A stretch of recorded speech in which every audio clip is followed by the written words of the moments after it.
দারুল উলুম আজিমগঞ্জ সুজানগর বড়লেখা মৌলভীবাজার কর্তৃক আয়োজিত 3 দিনব্যাপী আজিমুশান 30 সালা পাগড়ি প্রদান মহাসম্মেলন 2024 এর দ্বিতীয় দিনের চলমান অধিবেশনের সম্মানিত সভাপতি সাহেব মাদ্রাসা মুহতামিম আল্লামা বদরুদ্দিন হাফিজাহুল্লাহ, মুআজ্জাজ উলামায়ে কেরাম, মুরব্বিয়ানে ইজম, যুবক ভাইরা ও বন্ধুরা, বিভিন্ন এলাকা থেকে আগত সম্মানিত মুসলমান ভাইরা, আল্লাহ রাব্বুল আলামিনের অশেষ মেহেরবানি যিনি আমাদেরকে উলামায়ে কেরামের মজমায় দ্বীনি মাহফিলে সময়ের আলোকে জরুরি দ্বীনি আলোচনা শোনার জন্য আসার বসার জামায়াত হওয়ার তৌফিক দিয়েছেন।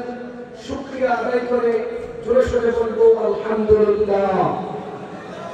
সম্মানিত উপস্থিতি, উলামায়ে কেরাম অনেক, মেহমান অনেক, এজন্য আমাদের সময় অল্প। আমরা অল্প সময়ের প্রয়োজনীয় কয়েকটা অনুরোধ আপনাদের কাছে পেশ করতে চাই। আমাদের নবীজি সাল্লাল্লাহু আলাইহি ওয়াসাল্লাম খাতামুন নবিয়্যিন, সাইয়্যিদুল মুরসালিন, সকল নবীগণের সরদার, সকল নবীগণের শেষ, সর্বশ্রেষ্ঠ নবী।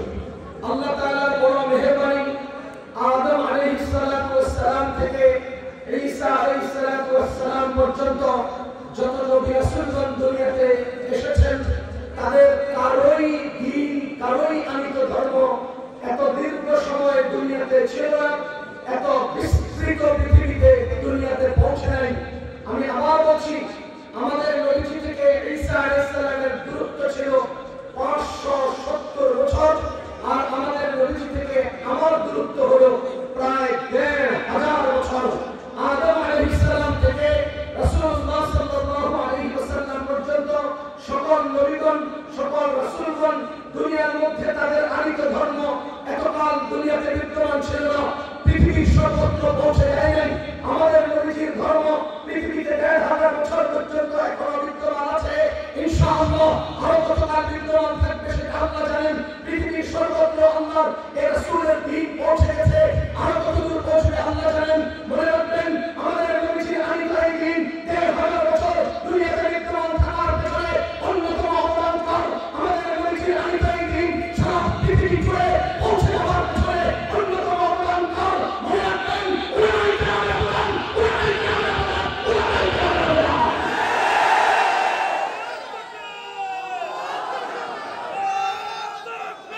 আল্লাহু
কোরআন নাযিল হয়েছে সেই যুগের প্ল্যান, সেই যুগের পরিকল্পনা। ওয়াল্লাযীনা ইত্তাখাযু মাসজিদান দিরারা, যারা মসজিদে কুবার পাশে ষড়যন্ত্রের মসজিদ বানিয়েছে। কেন বানিয়েছে? কুফরান, কুফরি প্রতিষ্ঠার জন্য। কেন বানিয়েছে? তাফরীকান বাইনাল মুমিনিন, মুমিনদের মধ্যে বিভেদ তৈরি করার জন্য। এটা নবীজির যুগে মসজিদে দিরার বানানোর দ্বারা মুসলমানদের মধ্যে বিভেদ তৈরি করতে চেষ্টা করেছে। এই পরিকল্পনা মুনাফিকদের, এই পরিকল্পনা ইহুদিদের। আজকের তাবলীগে মুফতি উসামা অনন্ত করে ইহুদিদের সাথে আঘাত করে, মাওলানা সাহেব ইহুদিদের সাথে আঘাত করে তাবলীগে বিভেদ তৈরি করেছে। উলামায়ে কেরামের জাল ফাঁকা করে, জীবন ফাঁকা করে ষড়যন্ত্র বাস্তবায়ন করতে দেওয়া হবে না, হবে না, হবে না।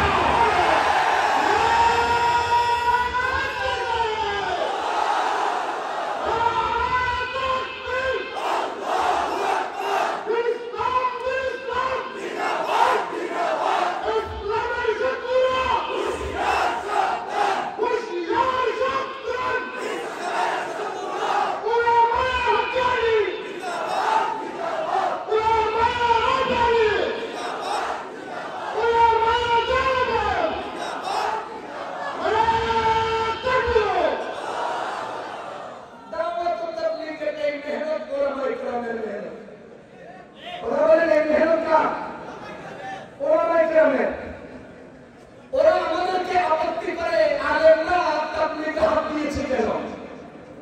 আরে রাজনৈতিক চোরেরা আমাদেরকে আপত্তি করে আলেমরা রাজনীতিতে হাত দেয় কেন?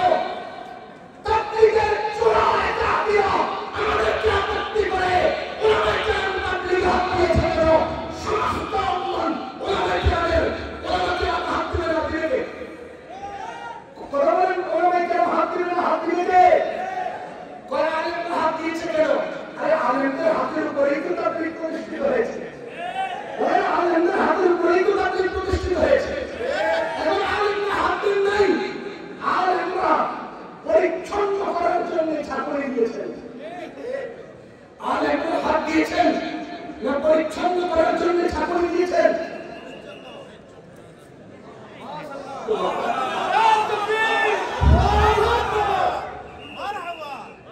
আপনাদের দেশে বাদুর আছে, বাদুর বলেন, বাদুর কি করে? গাছের কলা পেয়ারা গাছ খায়, দিনের বেলা এনে রাতের অন্ধকারে মালিকের কাছে বললে এনে চুরি করে। আচ্ছা, গাছের বাদুর হলে মালিকের দায়িত্ব কি? তামাশা দেখা না তাকে তাড়িয়ে দেওয়া? খোদার কসম, তাবলীগ উলামায়ে কেরামের, তাবলীগের মালিক আলেমরা। এই ইঞ্জিনিয়ার ওয়াসিফুল ইসলামের মতো চোরা কালো বাদুররা রাতের অন্ধকারে আনন্দের আড়ালে তাবলীগ চুরি করে খেতে চেয়েছে, তাবলীগকে চিড়িয়ে চিড়িয়ে খেতে চেয়েছে, চিড়িয়ে চিড়িয়ে খেতে চেয়েছে। আলেমরা কাজ করে চাকরি দিয়েছে, বাদুর দাঁড়িয়েছে, কাজ পরিচ্ছন্ন হয়েছে, তাবলীগ পরিচ্ছন্ন হয়েছে। এরা মাথা খারাপ হয়ে গেছে, এজন্যই তারা সন্ত্রাসী আক্রমণ চালায়। সূর্য উদিত হলে তাবলীগরা বাদুররা কিচির মিচির করে। সূর্য উদিত হলে বাদুররা কি করে? কিচির মিচির করে। কি বলে জানেন? বাদুররা বলে, ওই সূর্য উঠলি কেন, চুরি করতে পারছি না। উলামায়ে কেরাম তাবলীগে হাত দিয়েছে, ওয়াসিফুল ইসলামরা কিচির মিচির শুরু করেছে, ওই আলেমরা হাত দিয়ে কেন খেয়ানত করতে পারছে না। আমি অকপটে বলতে চাই, কুল্লু ইতাআতি খায়েন, কুল্লু ইতাআতি খায়েন, কুল্লু ইতাআতি খায়েন। সমস্ত ইতাআতিরা তাবলীগের হাজার কোটি টাকা চুরি করেছে। এজন্য তারা আলেমদের সাথে ধরা যায় না, কারণ যদি পরিচ্ছন্ন হিসাব চায়, হিসাব দিতে পারবে না। ইতাআতিরা চোর, ইতাআতিরা ডাকাত, ইতাআতিরা সন্ত্রাসী, ইতাআতিরা অত্যাচারী। আজকে ইতাআতিদের সাথে যুক্ত হয়েছে ভারতপন্থী, ভারতের গোলাম আওয়ামী লীগ, আওয়ামী লীগের সন্ত্রাসীরা ইতাআতিদের সাথে যুক্ত হয়ে আমাদের দেশকে অস্থিতিশীল করতে চায়। মনে রাখবেন,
ইন্ডিয়া নাকি আমাদের দেশ দখল করে নিবে। ও ইন্ডিয়া, তোরা যেই প্রাণীর মুখ খাস, তোরা যেই প্রাণীর পেশাব পান করস, আমরা সেই প্রাণী পুরোটা গিলে খাই। আমরা সেই প্রাণীর হাড্ডি মজ্জা চিবিয়ে খাই। তোরা যেই প্রাণীর পেশাব পান করস, আমরা সেই প্রাণীর হাড্ডি মজ্জা কলিজা টুকরা গিলে গিলে খাই। আমাদের দিকে হাত উঠাবি না। আমরা দেশের দূরের পিছনে ইন্ডিয়াতে আমাদের তাজমহল আছে, লালকেল্লা আছে, কুতুব মিনার আছে। ইন্ডিয়াতে আমাদের চার মিনার আছে। তোরা যদি আমাদের দিকে আঙুল উঠাও, আমরা লালকেল্লায় কালেমার পতাকা উঠাবো। লালকেল্লায় মনে রাখবেন,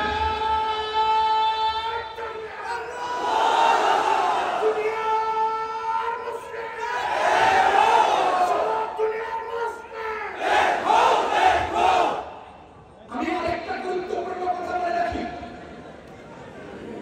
সূরা বাকারা, সবাই বলেন কোন সূরা? সূরা বাকারা 114 নম্বর আয়াত। আল্লাহ বলেন, ওয়ামান আযলামু মিম্মান মানা মাসাজিদ আল্লাহ আন ইযকারা ফীহা ইসমুহু ওয়া সাআ ফী খারাবিহা। তার চেয়ে বড় জালিম, তার চেয়ে বড় অত্যাচারী, তার চেয়ে বড় সন্ত্রাসী, তার চেয়ে বড় মাফিয়া পৃথিবীতে আর কে আছে যে আল্লাহর ঘর মসজিদকে ভাঙে, আল্লাহর ঘর মসজিদে আল্লাহর নামের জিকিরকে পালন করে? তার চেয়ে বড় সন্ত্রাসী আর কে আছে? খোদার কসম, সূরা বাকারা 114 নম্বর আয়াত বলে, বর্তমান পৃথিবীর সবচাইতে জঘন্যতম সন্ত্রাসী, সবচাইতে জঘন্যতম মাফিয়া ভারতের মোদি। মোদি মোদি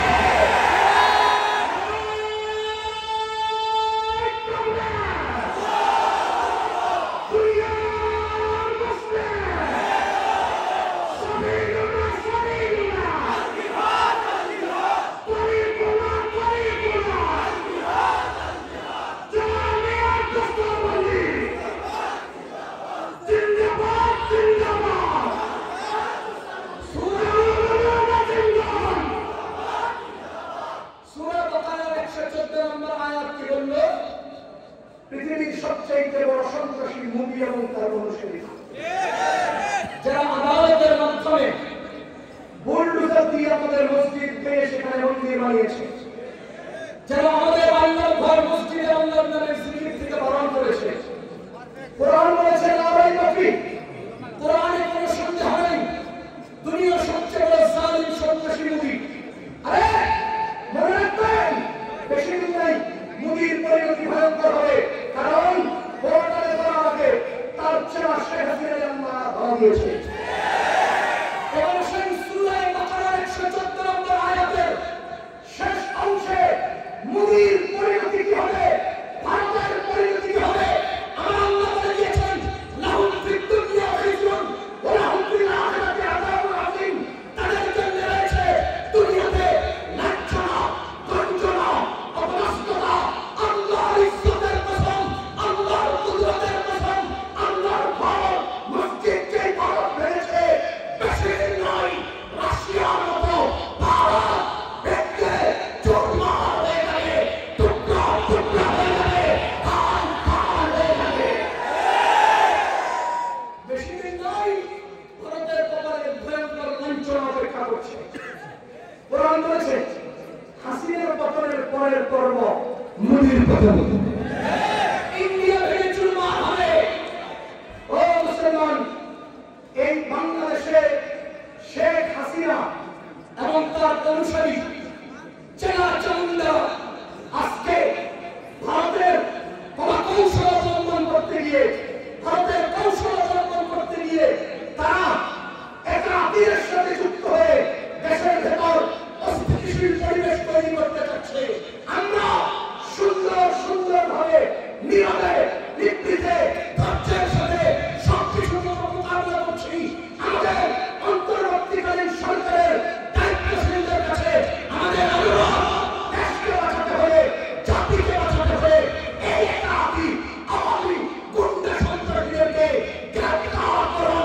উপযুক্ত শাস্তি দেন, ফাঁসির কাঠগড়ায় দাঁড় করান। খোদার কসম, দেশ বাঁচবে, দুনিয়া বাঁচবে, জাতি বাঁচবে।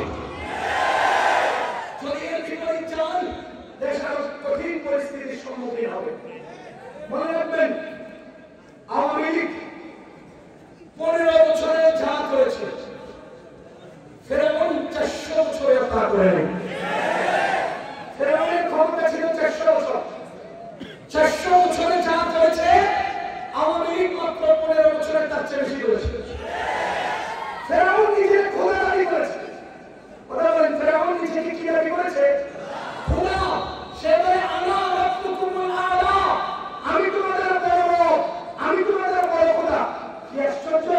আমরা আমাদের রবের ব্যাপারে বলি সুবহান রাব্বিয়াল আ'লা। আল্লাহ তাআলা বলেছেন ফাসাব্বিহ ইসমা রাব্বিকাল আ'লা। ফেরাউন নিজের ব্যাপারে বলে আনা রাব্বুকুমুল আ'লা। কত বড় অহংকার! এই অহংকার করেছে ফেরাউন, পতন হয়েছে তার। হাসিনা অহংকার করে বলে আমি 18 কোটি মানুষকে খাওয়াই, 10 লাখ রোহিঙ্গাকে খাওয়াতে কোথায়? খোদার কসম, ফেরাউন লজ্জা করেছে, হাসিনা মানান লজ্জা করেছে। ফেরাউনের লজ্জা করেছে, লজ্জান। হাসিনা লজ্জা করেছে, মানান। আল্লাহ তাআলা দুনিয়ার পতন দিয়েছে। কথা বলেন, ফেরাউনের খেলা মুসা আলাইহিস সালামের সাথে।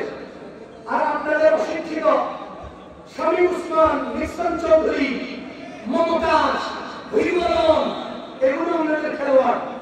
আমরা কত বলেছি এসব নিয়ে খেলতে পারবেন না। وقال فرعون ائتوني بكل ساحر عليم। মুসা আলাইহিস সালামের সাথে খেলতে এসে ফেরাউন বলেছিল সব শিক্ষিত খেলোয়াড়দেরকে নিয়ে আসো। পারে নাই, শিক্ষিত খেলোয়াড়রা পারে নাই। না তাহলে ইন্নাকা আনতাল আ'লা। আল্লাহ বলেছেন মুসা ভয় করো না, তুমি বিজয়ী হবে, তারা পরাজিত হবে। হয়েছে পরাজিত। ও মুসলমান, আওয়ামী লীগও পরাজিত হয়েছে। কিয়ামত পর্যন্ত তারা আসতে পারবে না, পারবে না। আমি আমার চোখে ফেরাউনের পতন আর আওয়ামী লীগের পতন একরকম হয়েছে দেখেছি।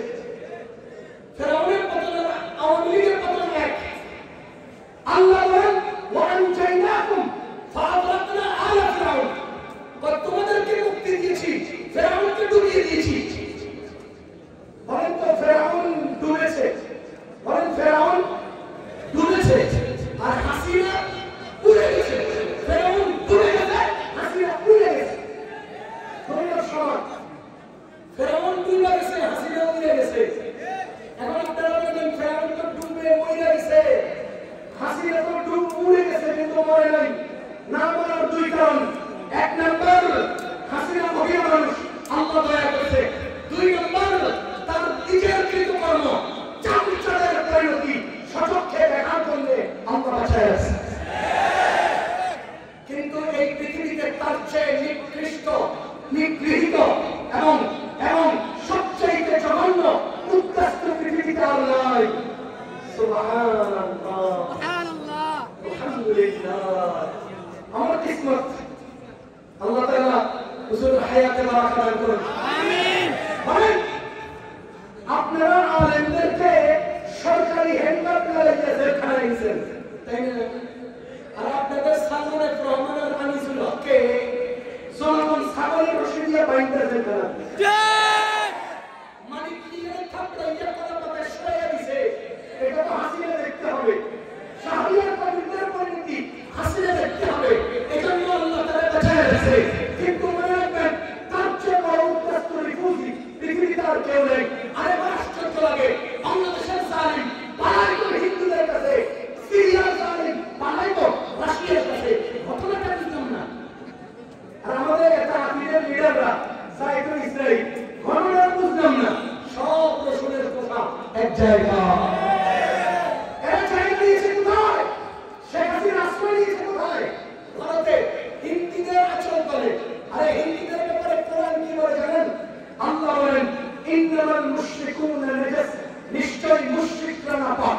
বলেন মুশরিকরা নাপাক, মুশরিকরা নাপাক। এই মুক্তবের ছাত্র বলো তো, নাপাক বস্তু দিয়ে ভিড়া করা যায়?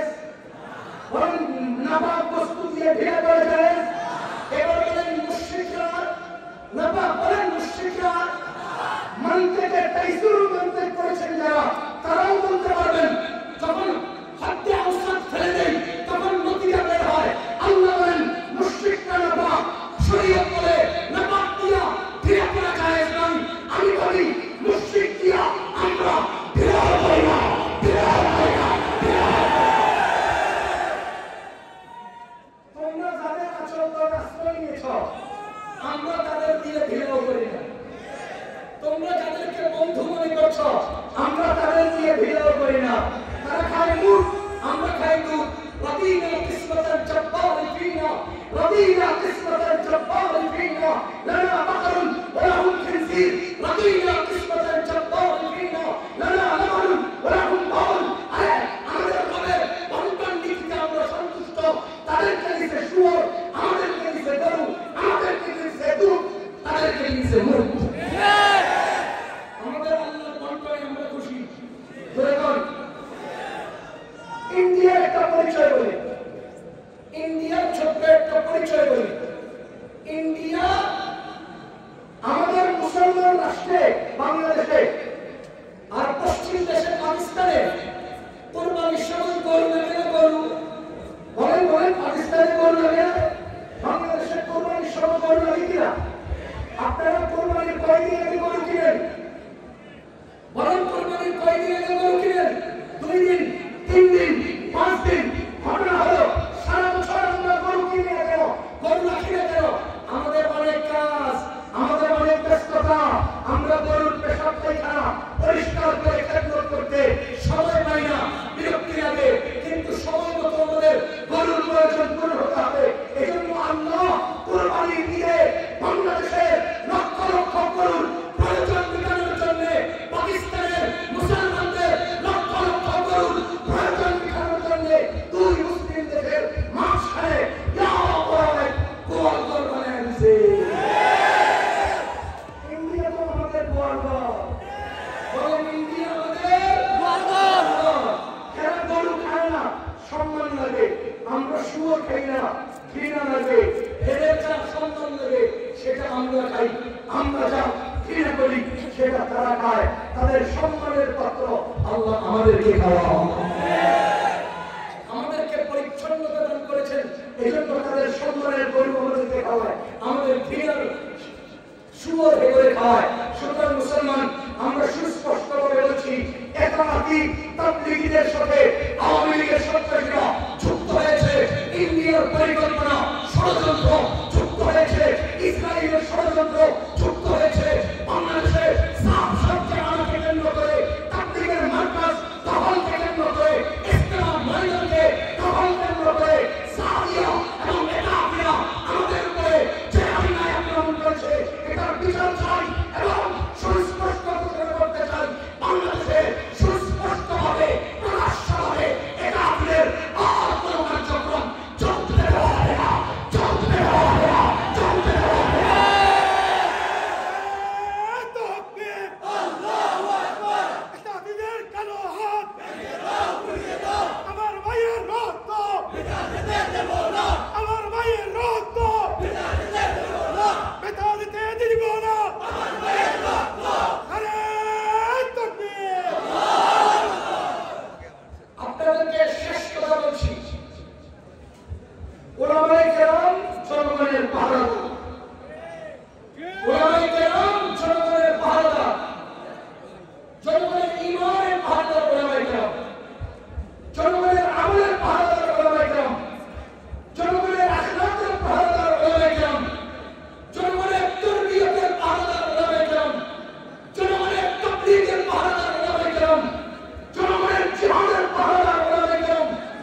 মক্কায় ছিলেন, একা ছিলেন, তখন আবু জাহাল নবীজির ক্ষতি করতে চেয়েছিল, পারে নাই।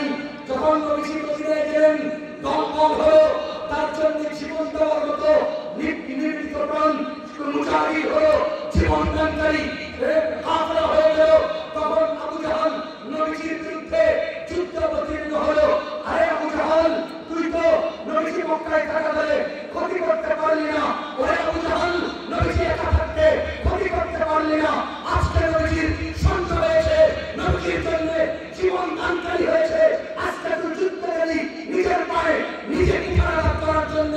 ঠিক কেমনি হবে ও দুনিয়ার কাফের মুশরিক, দুনিয়ার মুনাফিক, মনে রাখো আমাদের কওমি মাদ্রাসা বন্ধ করে দেওয়ার চক্রান্ত করছো। শুনো শুনো, তোমাদের দ্বারা ইংরেজরা যখন ভারতবর্ষ চালায়, তখন দারুল উলুম দেওবন্দ একজন ছাত্র একজন উস্তাদ নিয়ে শুরু হয়েছে। একা দেওবন্দ একজন ছাত্র শিক্ষক, সেই দূরের দ্বারা ইংরেজরা ক্ষতি করতে পারে না।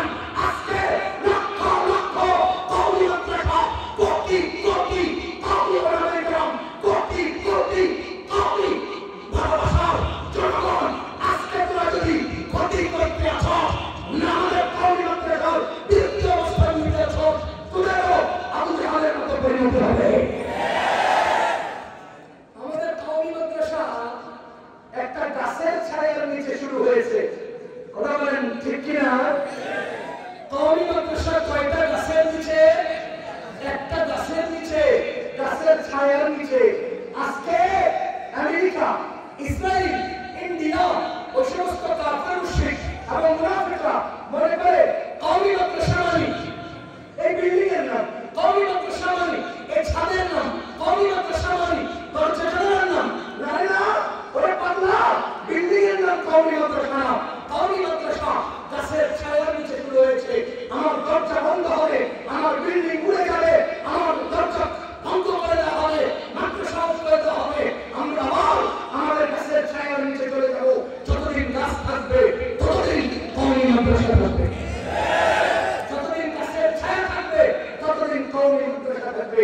একজন মাহমুদ হাসান থেকে, একজন মোল্লা মাহমুদ থেকে লক্ষ লক্ষ মাহমুদ হাসান তৈরি হয়েছে, লক্ষ লক্ষ মোল্লা মাহমুদ তৈরি হয়েছে। একজন কাসেম নানতুরির অক্লান্ত মেহনতে কোটি কোটি কাসেম নানতুরির সন্তান তৈরি হয়েছে। কওমি মাদ্রাসার দিকে হাত তুলবা না। কওমি মাদ্রাসা সম্পূর্ণ মানুষের চোখের কান্নারি থেকে উঠে উঠে দ্বীনের খেদমত করছে। যতদিন কওমি মাদ্রাসা থাকবে ততদিন দ্বীনের উপরে কেউ হস্তক্ষেপ করবে সুযোগ দেওয়া হবে না, সুযোগ দেওয়া হবে না। ইনশাআল্লাহ দাওয়াত তাবলীগের এই গন্ডগোল শেষ হবে, রাজনৈতিক সমস্যা দূর হবে, আভ্যন্তরীণ সমস্ত ইখতিলাফাত দূরীভূত হবে, সুস্থ সুন্দর এবং পরিচ্ছন্নতার সাথে আমাদের দ্বীনি কাজ আমরা পরিচালনা করব। আল্লাহ তাআলা এই দারুল উলুম আসিফগঞ্জ মাদ্রাসাকে কবুল করুন, মাদ্রাসার মুক্তাদিম সাহেবকে হায়াতে তাইয়্যিবা দান করুন, আসাতিজা কেরামকে কবুল করুন। গত 3 বছর থেকে যারা দারুল উলুম আসিফগঞ্জ থেকে ফারিগ হয়ে আজকে পুরস্কৃত হচ্ছেন, পাপড়ি নিচ্ছেন, তারা নবীজি ওয়ারাসাতের জিম্মাদারি কাঁধে নিয়ে দূর দূরান্তে পৃথিবীর আনাচে কানাচে দ্বীনের সহিহ সুস্থ ইরতিকাল মেহনত করার আল্লাহ তৌফিক দান করুন। সুবহানাল্লাহি ওয়া বিহামদিহি, সুবহানাকাল্লাহুম্মা ওয়া বিহামদিকা, আশহাদু আল্লা ইলাহা ইল্লা আনতা